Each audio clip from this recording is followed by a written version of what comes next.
Several? A few? Quite a few? What's the difference between these? I'm Teacher Mike, and today we are talking about 15 words and phrases that you can use with countable nouns. First, we've got multiple, which basically just means more than one. And we use this when we really want to focus on the fact that there is not just one of something. And there could be two, there could be 10. The only thing that we really know is that there is more than one. For example, we have multiple options. This means that we have more than one option. We can choose what we would like to do. Or, multiple people have told me that I look like Jack Grealish. This means that more than one person has told me that. Next, we have some. And some is similar to multiple because it doesn't really tell us how many there are. However, in normal conversation, we use the word some more often than we use the word multiple. This is because we use the word some any time that we don't have an exact number or don't want to give an exact number, whereas we only use multiple when we really want to focus on the fact that there is not just one of something. For example, I ate some French fries yesterday. That is a normal thing to say. I ate multiple French fries yesterday is not a normal thing to say.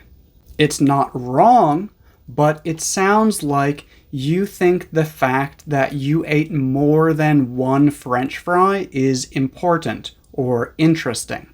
If a mouse ate more than one French fry, that might be interesting. But humans usually eat more than one French fry, so there's nothing interesting about that. Next, we have a couple, which usually means about 2 or 3. For example, she gave her son a couple dollars to buy a snack. Also, there are people who believe that you should only use a couple to mean 2, not about 2 or 3. I think that that's really weird because if you know that there are 2, why not just say 2?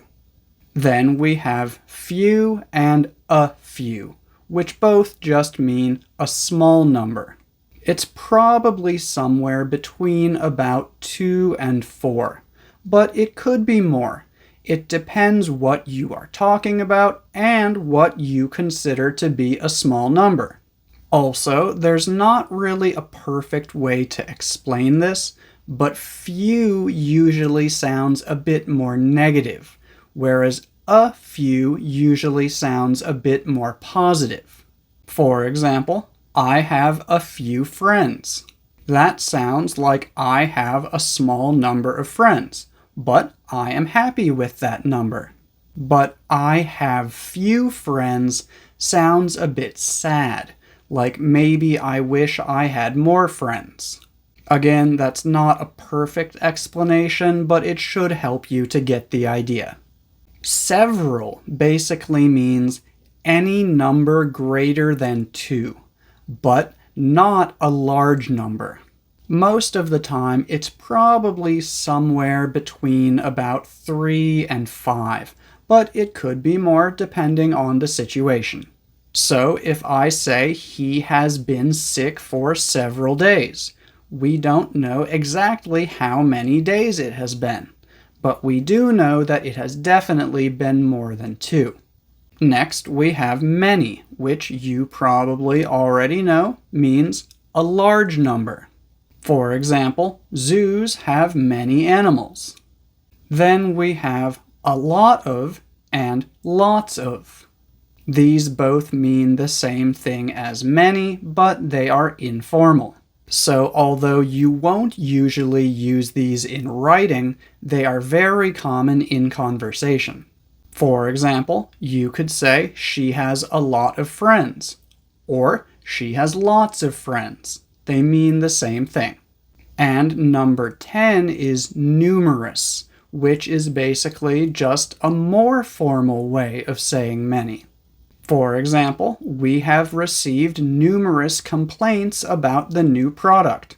Plenty of sometimes just means many, but we also often use it to say that there are enough or more than enough of something. For example, if you're hungry, we've got plenty of things to snack on. Or, this library has plenty of good books to choose from. Number 12 is quite a few, which basically means more than a few. It's like saying that the number is not big, but it's not small either. We often use this to show that the number is interesting, significant, impressive, or surprising.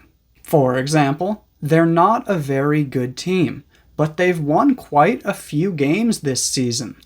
Then we've got tons of and a ton of, which are informal ways of saying that there is a very large number of something.